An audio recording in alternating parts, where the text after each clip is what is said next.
Taxpayer Talks is brought to you by Texans for Fiscal Responsibility and is made possible by generous donations from listeners like you. If you want to support our work, you can visit texastaxpayers.com/donate to make a tax-deductible contribution today. Thank you. Hey, y'all. Welcome to Taxpayer Talks. My name is 𝗘𝗪𝗠𝗠𝗠, president of Texans for Fiscal Responsibility, here with Jeremy Kitchen, our executive director. How you doing? Doing okay, man. Waiting for the end of session. Oh, me too, man. I know we complained last week, but we're probably going to complain the rest of session. We're rolling through hundreds of bills every single day, and so it's what we do. It's what we love to do, but we certainly are busy, and there's a lot going on. So let's go ahead and get right into it. I think the first thing worth talking about is something that's actually been kind of a controversy for the last week, which we've been dead center of. And what I'm talking about, we mentioned this last go round last week, which is HB 438 by Representative Schofield. This was a bill that basically raised district judge salaries based on inflation. And so we actually put a notice out on this bill and said, hey, not only do we oppose raising district judge salaries because of inflation, because taxpayers are not given that same exact courtesy when it comes to things like property tax relief, but many people actually don't know that district judge salaries determine the pension of lawmakers. And so we put a notice out saying, hey, a vote for this is a vote for a pension increase. And so there was essentially to kind of break down what happened. Last week they voted on the bill. There was about 6 no's that said we're not for this. Then afterwards, about 12 other lawmakers came and changed their vote from a yes to a no. Flash forward to the next day, they go to third reading, and the Twitter had been on fire. I'd put a couple memes out there. Texans for Fiscal Responsibility had thrown out the screenshot of these people, voted for raises for themselves. And so Schofield ended up actually delaying the bill. I believe this was on a Wednesday. He delayed it till Friday. And so it gave them 2 days to kind of figure out what was going on, because there was a lot of lawmakers that are very upset because they didn't realize they voted for a raise for themselves. And so they delayed it until Friday, and I had a couple of back and forths with a few lawmakers kind of trying to shift out the confusion. Our legal counsel was adamant that, yes, in fact, they did raise their pensions, despite kind of how they're trying to wiggle out and claim that it was very clear. And so we get to Friday, and we're like, okay, yeah, great. Finally, we're going to get a vote on this thing. And we get to Friday, and guess what? They delay it again. And so they delayed it from Friday until Tuesday. And so they have over the weekend, and there was talks among lawmakers about, getting a statement from ERS that no, this in fact did not, which of course is not law, right? This is an interpretation from ERS. And so in many conversations we had, once again, with our legal counsel, we're still very adamant that this in fact did raise pensions. The one thing that we discovered, I believe this was on Thursday, the local and consent calendar kicked out, I believe, is SB 1508. And this was a bill that basically decoupled the judge salary from the lawmaker pensions. Okay. But this bill actually only affects things going forward.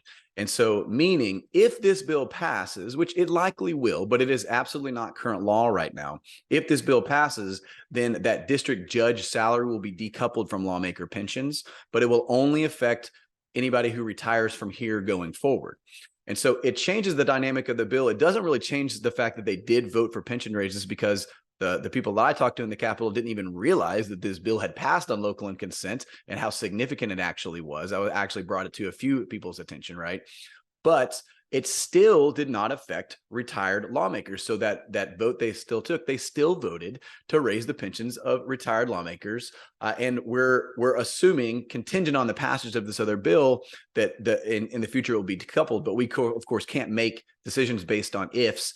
We have to go on what current law is. And so flash forward to Tuesday, they get to the floor, and Schofield says something like, hey, this is very clear. This did not raise pensions. It never was raising pensions, and then he moves past it. That's all he said about it. They didn't bring any proof, right? But we still had, I believe, about 10 lawmakers that voted against the bill, remaining unconvinced that this did not, or they knew that, hey, it only affects us going forward. It does not affect them going back. The statement, I've actually written an article kind of explaining all this. It can get convoluted when we talk about the other bill. But the official journal statement is not out yet. It's kind of a speculative. This is an unofficial result, and so likely, maybe we will have some folks add more journal statements and possibly change their vote. We do not know. Of course, we will keep up with that. But at the end of the day, I think the important thing is the role that TFR is trying to play for taxpayers, right? Like the fact that the vast majority of lawmakers probably had no clue what they were doing. We brought attention to that. We ultimately ended up delaying the bill twice. We had many lawmakers that flipped their votes and then maintained that flip, even on the third reading, despite the narrative from House leadership that no, this did in fact not. And just to let you know, our legal counsel and we still will maintain that, yes, it was a vote for lawmaker pension increases. However, the caveat is if that other bill passes, this would only affect previous lawmakers, not ones in the future. And so I know that's long-winded. It's a little convoluted, but that's essentially where we're at there. And the article should be out by the time y'all see this video. I don't have anything to add to this other than the fact that this whole process just illustrates to me just how ridiculous it is that lawmakers vote on things that they seemingly don't know, right, what the bills do. Obviously, I mean, the low-hanging fruit there is the local and consent calendar. For them to have already considered the local and consent calendar and have no idea that this was a bill, right, that the other bill was a bill that they considered on there speaks volumes to the just kind of the way the process is and how it's abused. I think second to that, it is important to remind folks that, and we heard from lawmakers to this effect, right, is like we have to take, when we do vote notices, it's one bill at a time, right? Like we can't be like, well, we're not going to consider this bill because there's another bill in the process. Obviously, who knows if both those bills pass or don't, anything. I mean, the process is literally designed to kill bills. And so I think that's an important takeaway for taxpayers or for people that see our index and the vote notices going out, is that we take every vote as if it's a standalone, right, sort of thing. And so it's important for folks to know. And then the last thing I would say on this is that, again, and we talked about this last week, but I doubt all that many people knew that lawmakers get pensions, right? And so this is just another reminder to, at least in my personal opinion, it's ridiculous that they do, considering we have a part-time legislature and we shouldn't encourage career opportunities, if you will, for people that are supposed to be public servants. So, yeah, amen to that. A couple of final thoughts from me. One, there's been this trend, of course, in the many bills that we've seen, that there has been a number of courtesies to state agencies, staff, to raise based on inflation, raise salaries, raise allocations, right? We're spending $52 billion new dollars in our budget this go round. However, one of the main things we've been talking about is property tax relief, which, they're claiming the largest in history. This would be 15 billion, which they're even lying about that, right? We've covered this many, many times. They're using old compression, so they're being dishonest there. And of course, they did not adjust that number for inflation, which was 14.2. That adjusted for inflation, I think at this point with the latest CPIs, it's over $20 billion, a little over $20 billion. And so taxpayers are not offered that same courtesy.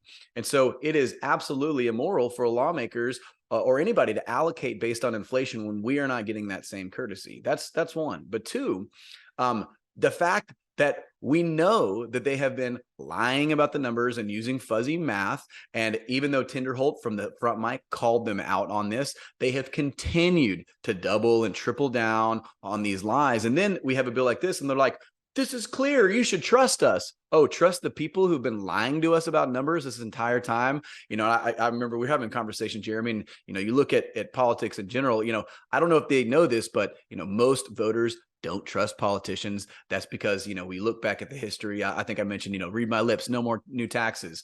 Hey, if you like your doctor, you can keep your doctor, right? We can go on and on and on about these statements, these sure statements from politicians, whether on the federal or a state level, where they're just not true. And so forgive us if we don't just trust you, especially when we have, legal counsel saying adamantly, absolutely, this raises pensions, and they're just trying to skate around it. And so that being said, we can move on to HB5. I'll let you explain that.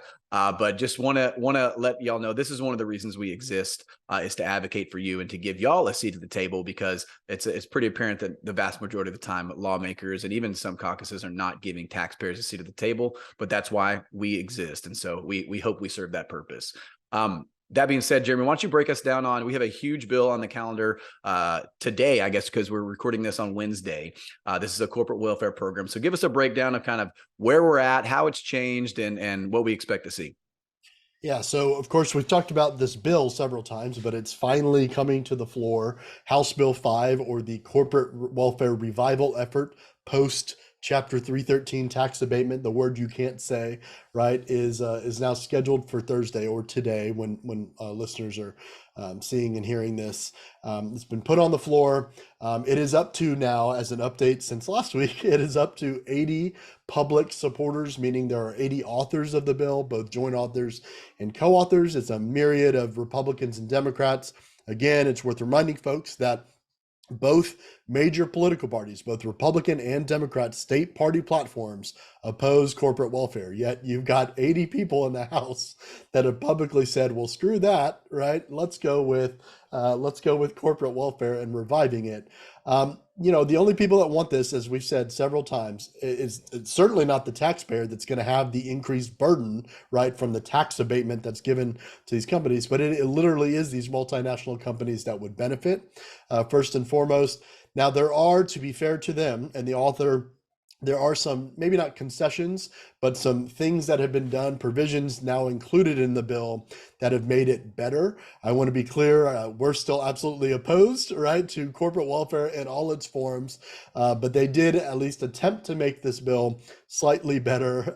So if you can take a large pile that needs to be thrown on fire already, maybe it's slightly better. But what they did is they added a sunset provision. I think it's 2036 now is the next time. So assuming this passes, 2036 is when this would come back up for the legislature to consider, right? Barring some outright repeal effort or something like that.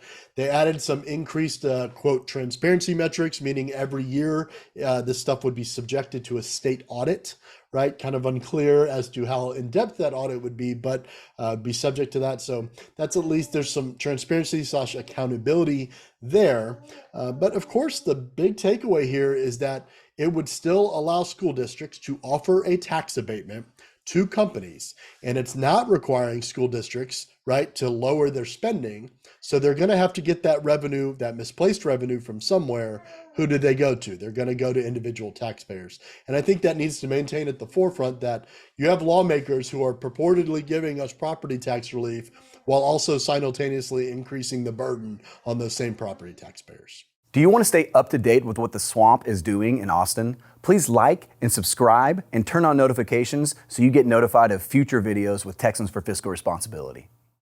Yeah, this has obviously been a concern of ours, and we've been sounding the trumpet on this bill for weeks now, ever since it was considered in a hearing. And we know that this was going to come to the floor because it's HB 5, which means it's a House priority bill.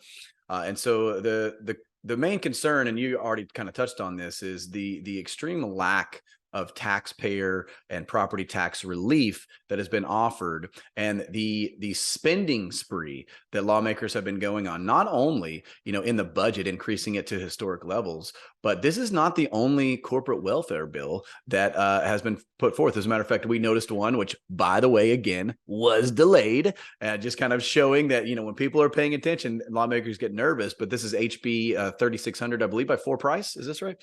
And so this was almost $1 billion. I think it's like $800-something million in subsidies for a music and entertainment program, which, by the way, I believe they're stealing, it's either $130 or $170 million from the property tax relief fund. So they're literally taking from property tax relief to give to Hollywood folks to make entertainment to subsidize that.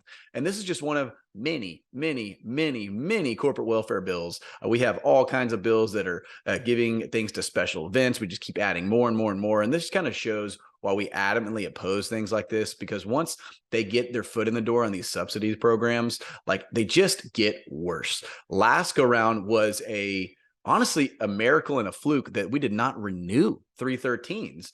I was honestly amazed the fact that it did not get across the finish line in the Senate. But here we are again, right, coming back with a worse program. Even with those changes, it's still worse than 313s.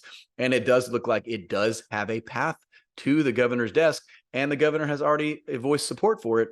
To speculate a little bit, Patrick basically had made a comment, hey, if we want HB5 across, then we need to look at, I think, the Senate bill that deals with incentives for gas, right? And so it looks like what's being set up, and this is speculation, right, is a horse trade, right? Like the Senate will pass out this corporate welfare program if the House passes out their corporate welfare program, right? And the only loser here is taxpayers, because now there's multiple corporate welfare programs that we're going to be basically stuck probably forever, right?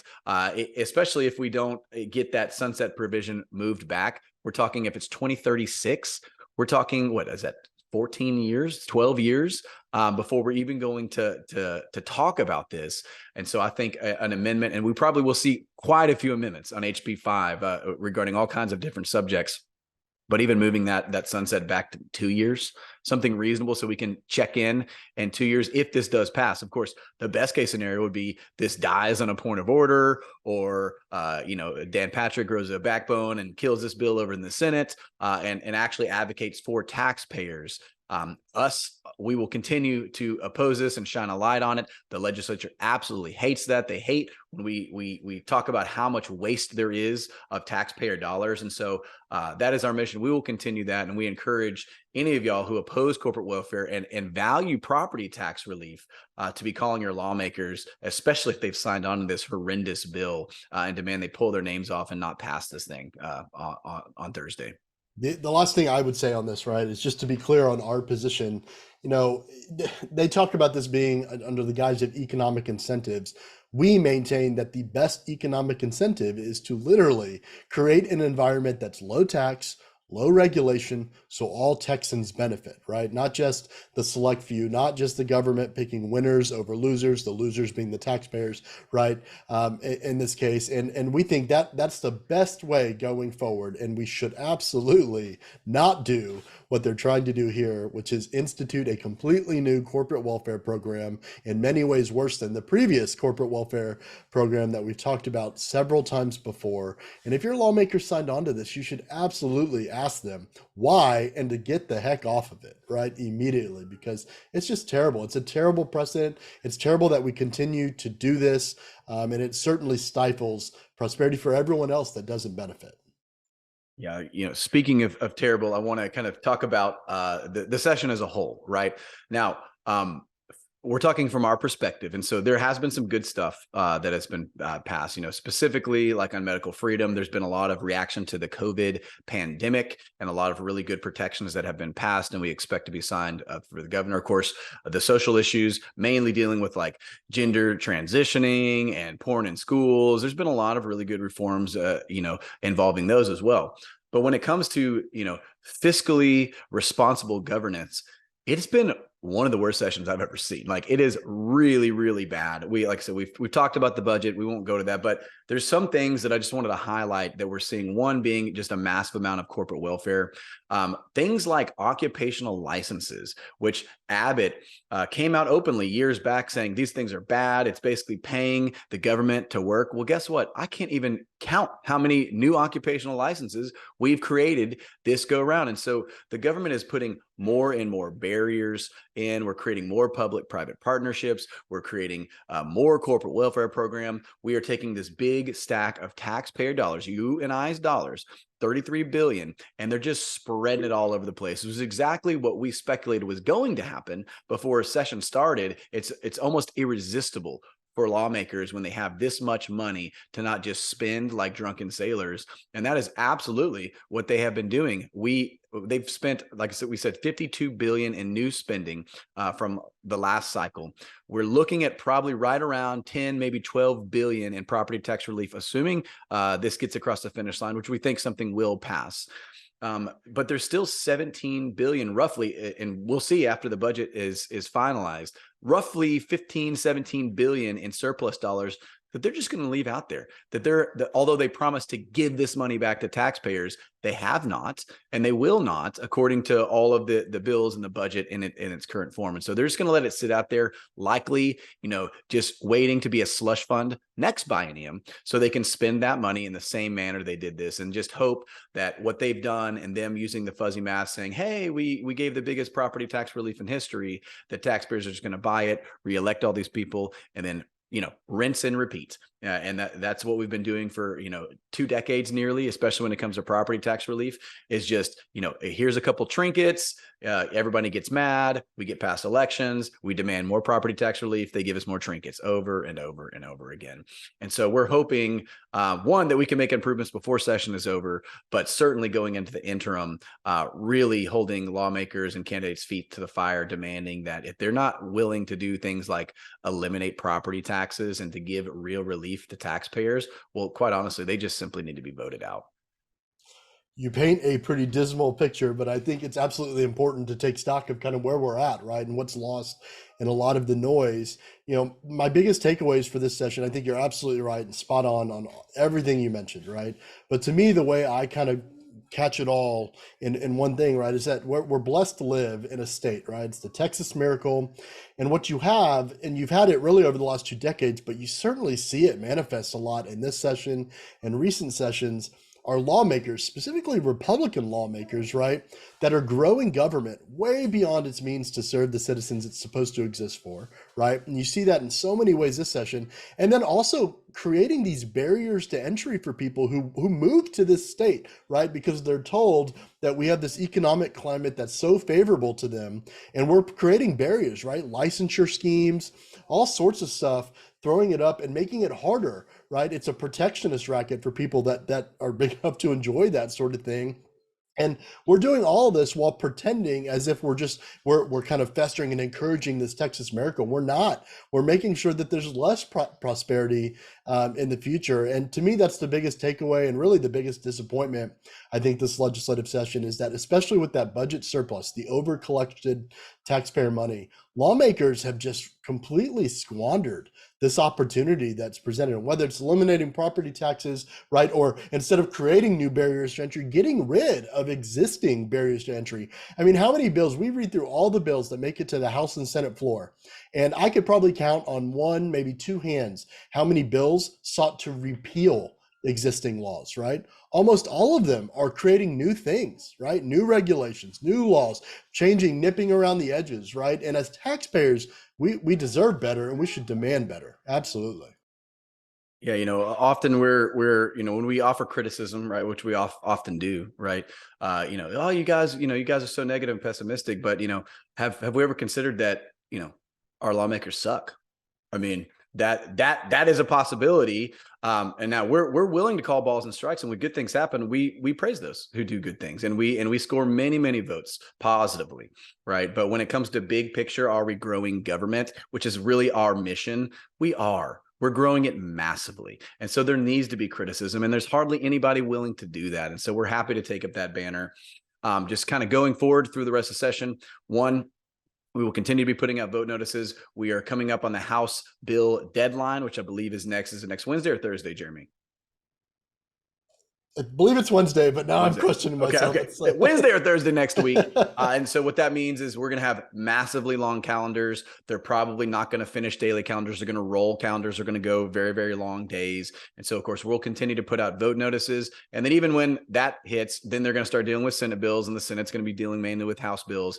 And so for the rest of the session, we have our work cut out for us. If you are interested in some of these important pieces of legislation, I encourage you, follow us on Facebook, Instagram, follow us on Twitter.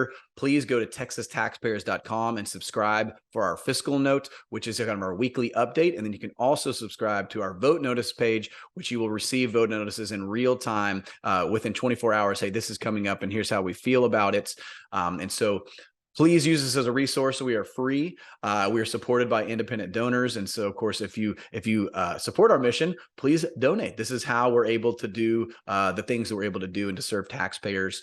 Other than that, that's about all I have for this week. Jeremy, you have anything to add? I looked it up while you were talking, and it is Thursday. Next week is the deadline. Okay. So I wanted to make sure we're clear on that.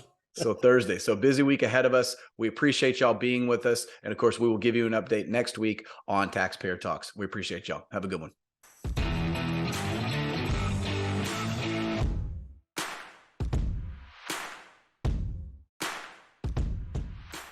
Do you hate socialism? Well, make sure you like this video, turn on notifications below, and subscribe to the channel so that way you don't miss out when Texans for Fiscal Responsibility post a new video. Hey, you made it to the end of this video. Thanks for watching. We really appreciate it. Make sure you subscribe and hit the bell icon so that way you're notified next time we post a video and update to the channel. Thanks again.